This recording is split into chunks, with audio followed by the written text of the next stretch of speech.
Hello students, इस video में हम जानेंगे कुछ ऐसी महत्वपूर्ण ट्रिक्स के बारे में जो आपके परीक्षा के लिए काफी उपयोगी होने वाली है। इन ट्रिक्स की मदद से आपका समय तो बचेगा ही, साथ ही साथ आपके लॉजिक्स भी बिल्ड होंगे जो आपके लिए बहुत जरूरी है।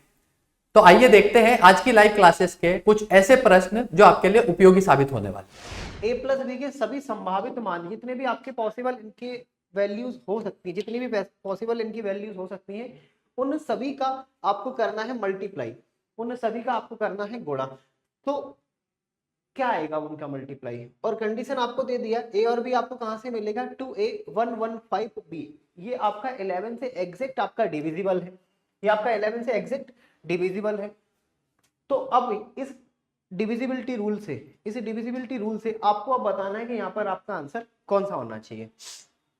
अब यहाँ पर सबसे पहले देखना, सबसे पहले यहाँ पर आपको देख के रखा है 2a 115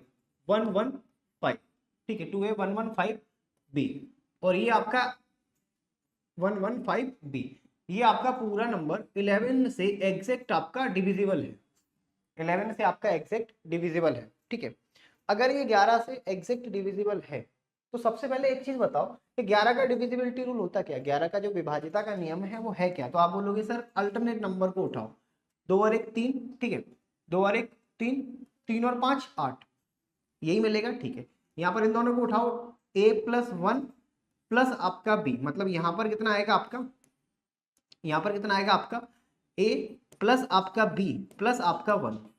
इनका डिफरेंस या तो 0 आना चाहिए या फिर 11 आना चाहिए। 0 और 11 लाने के लिए आपके पास दो कंडीशन बनेंगी कि 0 कब लाओगे और 11 कब लाओगे। मतलब 0 कब आएगा ये कंडीशन, 11 कब आएगा ये दूसरी कंडीशन। 0 की कंडीशन इसे मानो और 11 की कंडीशन के लिए आप दूसरी इक्वेशन लिखो। यहाँ पर 8 माइनस आपका a प्लस बी माइनस आपका a प्लस बी 1 बराबर आपका 11। ये दो कंडीशन आपकी बनेंगी, ध्यान से समझना। 0 कब आ सकता है, जब 8 ये हो, 8 तो देख ही रखा है, और ये भी 8 हो। 8 अगर ये रखना है तो a और b की वैल्यू कितनी होनी चाहिए, जिसमें एक आपको जोड़ने पर 8 मिल जाए। तो आप बोलोगे सर a प्लस बी मतलब 7 हो जाएगा। तो यहाँ पर एक a प्लस बी की संभावित मान, a प्लस बी का एक संभावित मान कितना हो जाएगा आपका 7। इसी तरीके से ध्यान से समझना, अगर मैं बोलूं कि भाई इन दोनों का डिफरेंस आपका 11 आएगा, जरूरी नहीं कि आप 8 में से a प्लस बी प्लस 1 को घटाओ, आप ऐसे भी कर सकते हो। आप इसे इस तरीके से भी लिख सकते थे, ठीक है, आप इसे इस तरीके से भी लिख सकते थे कि a प्लस बी प्लस आपका 1 और माइनस आपका 8, आप इसे इस तरीके से भी लिख सकते थे। तो अब आप खुद बताओ कि a प्लस बी की वैल्यू क्या हो सकती है। a प्लस बी की वैल्यू आपकी यहाँ पर क्या हो सकती है कि घटाने पर आपको 11 मिल जाए, a प्लस बी प्लस 1 में से घटाने पर आपको 11 मिल जाए। पहली बात तो ये कि 8 में ये 11 ज्यादा होना चाहिए, 19 होना चाहिए, 19 में एक ये आपका देके रखा है, तो यहाँ पर ये आपका कितना होना चाहिए 18। ये चीज समझ में आ रही, ये कितना होना चाहिए आपका 18, इसमें कोई किसी को परेशानी। 18 और एक 19, 19 में से 8 घटाओगे तो आपको 11 ही मिलेगा। मतलब a प्लस बी का दूसरा जो संभावित मान है, a प्लस बी का जो दूसरा संभावित मान है वो कितना हो जाएगा आपका 18। इसमें किसी को कोई प्रॉब्लम, आई होप आप लोगों को ये समझ में आया होगा। ठीक है, अब यही तो आपसे बोला है कि भाई इन दोनों का मल्टीप्लाई बताओ। तो 7 अट्ठे 56, मतलब 5 कैरी करोगे, 7 एकम 7 और 3 10 और 2 आपका 12, मतलब 126 आएगा। 126 आएगा, मतलब ऑप्शन नंबर 30 सवाल का करेक्ट आंसर आना चाहिए। कि आप ए की वैल्यू ढूंढने लगे, बी की वैल्यू ढूंढने लगे, ऐसा कुछ मत करो। आप इनके संभावित मान जो भी हो सकते हैं, मतलब a प्लस बी के, ए हो सकता है, ए को भी हो सकता है, साथ हो, कुछ भी हो सकता है, उससे कोई फर्क नहीं पड़ता। कंप्लीट a प्लस बी का संभावित मान बताना है, कंप्लीट a प्लस बी। ऐसे तो बहुत सारी वैल्यू आप निकाल लोगे कि a ये भी हो सकता है, उस हिसाब से b ये होगा, a ये होगा तो उस हिसाब से b ये होगा। ऐसे तो बहुत सारे वैल्यूज निकलेंगे, उन पर ध्यान मत दो। आपको कंप्लीट a प्लस बी को साथ में रखना है। ये चीज समझ में आ रही, समझ में आया, आगे बढ़े। चलो, निम्न में से कौन सी संख्या 5 की पावर 71, 5 की पावर 72, 5 की पावर 73, मतलब 5 to the power 71, 5 to the power 72, 5 to the power आपका 73 को पूरी तरह से आपको विभाजित करेगी, मतलब आपको एग्जैक्ट रूप से आपको डिवाइड देगी। बताओ, यहां पर सबसे पहले आप क्या करोगे, 5 टू दी पावर 71 प्लस यहां पर कितना आएगा आपका 5 to the power 72 plus 5 to the power आपका 73। अब इन सबको सॉल्व करो, इन्हें जोड़ो और फिर आप चेक करो कि इनमें से कौन से नंबर से आप इसमें एग्जैक्ट डिवाइड दे पाओगे। ठीक है, थोड़ा सा अपना समय लो और फिर क्वेश्चन को सॉल्व करो। चलो देखो, ध्यान से समझना है, इस सवाल को ध्यान से समझना। देखो सबसे पहले आप करोगे क्या, आप यहाँ पर ना कुछ कॉमन ले लो। क्या कॉमन लोगे, यहाँ पर 5 टू द पावर आपका 71 कॉमन ले लिया आपने। ठीक है, आप यहाँ पर अगर कॉमन लेते हो तो यहाँ पर क्या बचेगा, आप बोलोगे सर 1 बचेगा। मैंने बोला कि यहाँ पर अगर 1 बचा है तो यहाँ पर प्लस का साइन लगाओ, प्लस का। ठीक है, यहाँ पर क्या बचेगा, आप बोलोगे सर 5 टू द पावर 1 बचेगा। क्यों, क्योंकि बेस समान है, दोनों के गुणा करोगे तो पावर आपकी जुड़ जाएगी। बेस समान होने पर गुणा में घातें हमेशा जुड़ती हैं। यहाँ पर क्या करोगे, यहाँ पर देखोगे क्या कॉमन लिया, 5 टू दी पावर 71, तो यहाँ पर कितना आएगा 5 टू दी पावर आपका 2। देखो ध्यान से, 71 और 2 73, मतलब बेस समान होने पर अगर इन दोनों का मल्टीप्लाई करोगे तो ये सब आपका जुड़ जाएगा। बेस समान होने पर गुणा में घातें आपकी जुड़ जाती हैं। तो यहाँ पर बेटा आपको कितना मिलेगा 5 टू दी पावर 71। ठीक है, और यहाँ पर कितना मिलेगा आपको 5 प्लस 5 1 प्लस 5 प्लस 25। ठीक है, तो यहाँ पर कितना मिलेगा आपको 71 और यहाँ पर कितना मिलेगा आपको 30 31 31, यही मिलेगा। अभी भी बात नहीं बन रही, नहीं बन रही ना, कोई बात नहीं। क्या हम लोग इसे इस तरीके से लिख सकते हैं 5 टू द पावर 70 और यहाँ पर 5 टू द पावर 1 और यहाँ पर आपका 31 लिख सकते हैं, कोई परेशानी नहीं होगी। अगर ये लिखते हो तो अगली कंडीशन या अगली स्टेप आपकी क्या होगी, आप बोलोगे 5 टू द पावर 70, 5 की पावर 5 एक ही होता है और मल्टीप्लाई करोगे 31 इंटू 5, तो यहाँ पर कितना आएगा 155। अब बताओ किस नंबर से यहाँ पर आप डिवाइड दोगे। बेटा यहाँ पर आएगा आपका 30, बिल्कुल भी नहीं आएगा। ठीक है, 160 बिल्कुल भी नहीं आएगा, 150 बिल्कुल भी नहीं आएगा, 155 बिल्कुल आएगा, ऑप्शन नंबर सी। अगर आप क्वेश्चन नहीं भी सॉल्व करते ना और आप तुक्का लगाना चाहते हैं तो भी आप अपना आंसर निकाल सकते थे। उसके लिए एक लॉजिक आपको पता होना चाहिए। ठीक है, लॉजिक क्या होना चाहिए था, आप खुद देखो, हर ऑप्शन में 0 0 है, हर ऑप्शन में 0 0 देके रखा है और एक 0 में लाने के लिए आपको क्या चाहिए, 1 2 और 1 5, तभी 0 मिलेगा। जब 5 का गुणा 2 में करोगे या 2 का गुणा 5 में करोगे तभी 0 मिलता है। लेकिन यहाँ पर एक बात बताओ, 5 तो आपके भरे पड़े हैं, ये देखो यहाँ भी 5 है, यहाँ भी 5 है, यहाँ भी 2 है, लेकिन 2 कहीं भी नहीं है, 2 कहीं भी नहीं है। मतलब यहाँ पर आपको 2 मिल जाएगा, यहाँ पर आपको 2 मिल जाएगा, यहाँ पर आपको 2 मिल जाएगा, तो ये तो आंसर होने से रहे। अगर ये आंसर नहीं होने से रहे तो आपका आंसर कौन सा हो सकता है, वही जिसके पास एक भी 2 नहीं है। क्या ये चीज आप लोगों को समझ में आई, तो ऑप्शन नंबर सी सवाल का करेक्ट आंसर हो जाएगा। अगला सवाल, अब ये ध्यान से समझना, अच्छा सवाल है, परीक्षा प्रो सवाल है, दिखने में आसान है लेकिन कॉन्सेप्चुअल है। सवाल है, आपके 3 साझेदार थे PQR, एक बिजनेस को स्टार्ट करते हैं।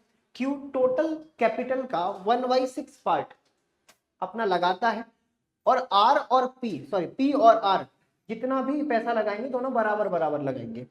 यदि निवेश पर वार्षिक प्रॉफिट, मतलब आपको टोटल प्रॉफिट होता है कितना 33,600 का, तो Q और R के बीच का आपको बताना है डिफरेंस क्या होगा। ठीक है, Q और R के बीच का आपको बताना है डिफरेंस क्या होगा। देखो जब भी ऐसे सवाल है ना तो ध्यान से समझना, आप टोटल कैपिटल की अगर बात करोगे ना, कुल पूंजी, अभी छोड़ दो Q को, अभी आप टोटल कैपिटल की बात करो। यहाँ पर देखे रखा है कुल पूंजी 1/6 है, मतलब टोटल आप 6 मान लो पूंजी। अगर 6 नहीं मानना है तो 6 का कोई मल्टीपल मान लो, आप 12 मान सकते हो। ऐसा नहीं कि 12 ही मानोगे, 18 ही मानोगे, आपका जो दिल करे आप वो मानो, आंसर कभी भी नहीं बदलेगा, बस कॉन्सेप्ट आपका ठीक होना चाहिए। अब यहाँ पर आपके 3 साझेदार थे PQR। सबसे पहले आप लोगों ने क्या किया, आप लोगों ने जो इसका बेस था, जो इसका आधार था, 1/6 का जो आधार था मतलब बेस था, उस बेस को आपने टोटल कैपिटल मान लिया कि इन तीनों के द्वारा टोटल इतना तो लगाया ही गया होगा। ठीक है, फिर मैंने बोला कि 6 नहीं, 6 का कोई मल्टीपल मान लो, क्योंकि आप 6 से दशमलव में आ जाते हैं। तो आपने बोला कि सर 6 का मल्टीपल 12 ही मान ले, मैंने कहा बिल्कुल मानो। तो अब Q है ना 1/6 लगाएगा, अगर 12 का 1/6 लगाओगे तो Q ने कितना लगाया होगा, 6 दूनी 12, मतलब Q ने 2 रुपए लगा दिया होगा। एक बात बताओ, 12 में से अगर 2 चला गया, 12 में से अगर 2 चला गया तो बचा कितना 10, और ये 10 दोनों बराबर बराबर लगाएंगे P और R, क्योंकि बोला है P और R बराबर बराबर निवेश करेंगे, जो भी इन्वेस्ट करेंगे वो बराबर बराबर करेंगे। मतलब इनका जो भी प्रॉफिट होगा, इन तीनों का जो भी प्रॉफिट होगा वो इस अनुपात में होगा, इन तीनों का जो भी प्रॉफिट होगा वो इस अनुपात में होगा। इसमें तो कोई किसी को परेशानी नहीं। तो यही तो आप लोगों को बताना है कि इन तीनों का मिलाकर लाभ कितना हो जाएगा, 5 10 12, जो किसके बराबर है आपके यहाँ पर 33,600 की।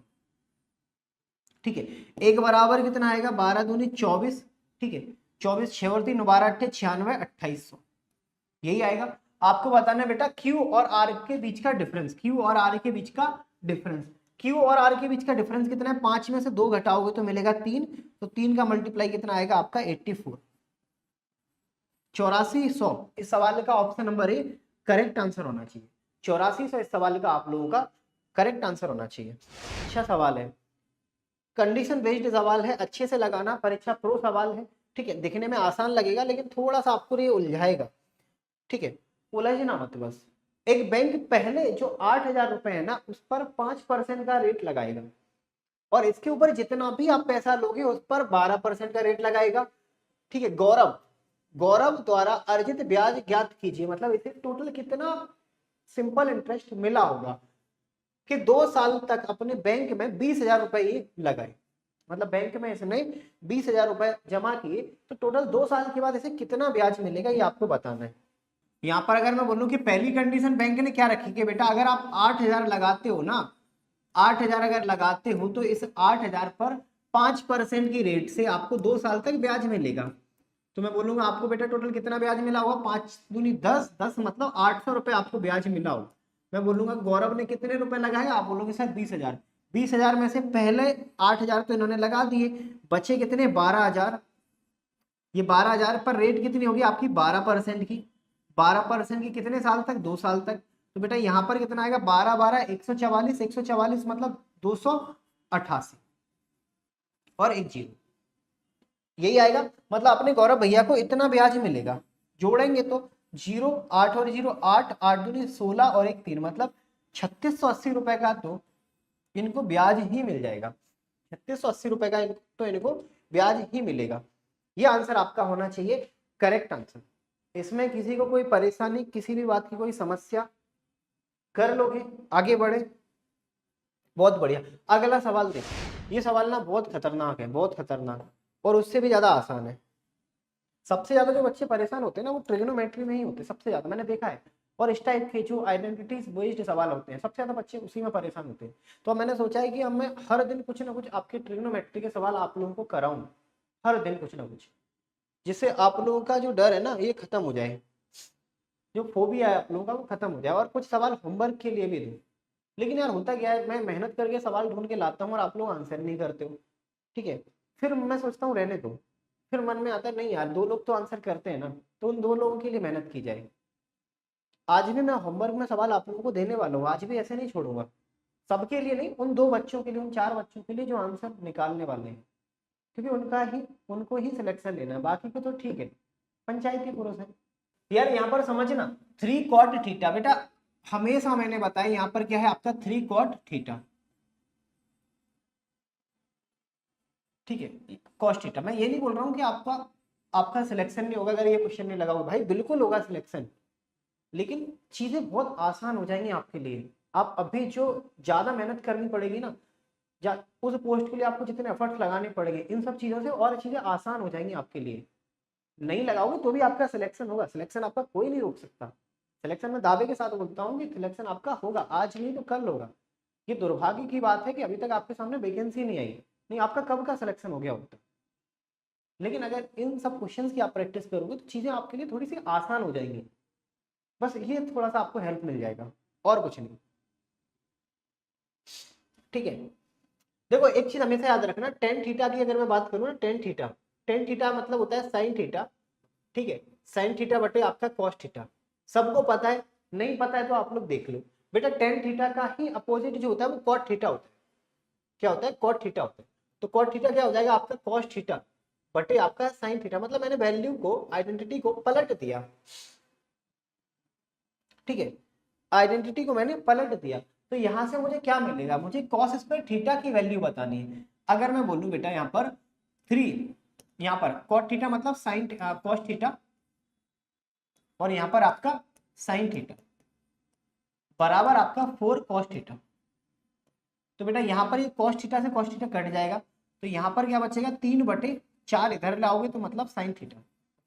बेटा साइन थीटा की जो वैल्यू है ना वो 3/4 है। और आप सभी को पता है साइन थीटा मतलब होता है लंब बटे आपका कर्ण।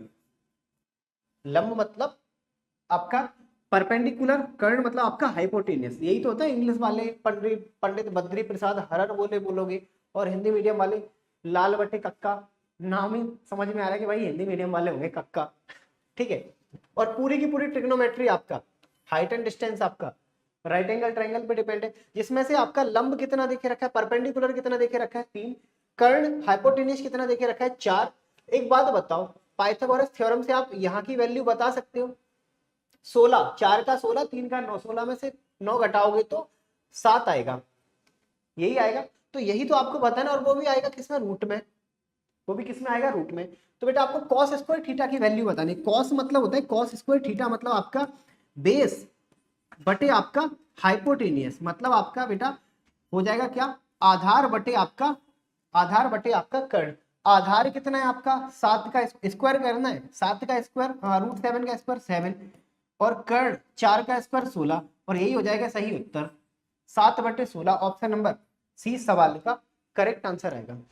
अब ये सवाल आप लोगों को मैं होमवर्क के लिए दे रहा हूँ, ये सवाल मैं आप लोगों को होमवर्क के लिए दे रहा हूँ। परीक्षा प्रो आपका सवाल है, ठीक है, परीक्षा प्रो आपका सवाल है। आपको खुद से इसे सॉल्व करना है, खुद से आपको इसको सॉल्व करना है, और इसका जवाब मुझे आप लोगों को कमेंट बॉक्स में देना है। हर किसी को करने की जरूरत नहीं, जिनको रास्ते थोड़े से आसान बनाने हैं वो कर सकते हैं, नहीं तो कोई बात नहीं, ठीक है। डेली देता हूँ, आज फिर दे दिया, मेरी हैबिट में है। यहाँ पर यदि a² + b² + c² बराबर प्लस 108 बराबर आपका 12 कोष्टक के अंदर a - b - c है, तो आपको वैल्यू बतानी है cube root of a - b का क्यूब प्लस b - c का क्यूब प्लस c - a का क्यूब। इनकी आपको वैल्यू बतानी है, ठीक है, इनकी आपको वैल्यू बतानी है।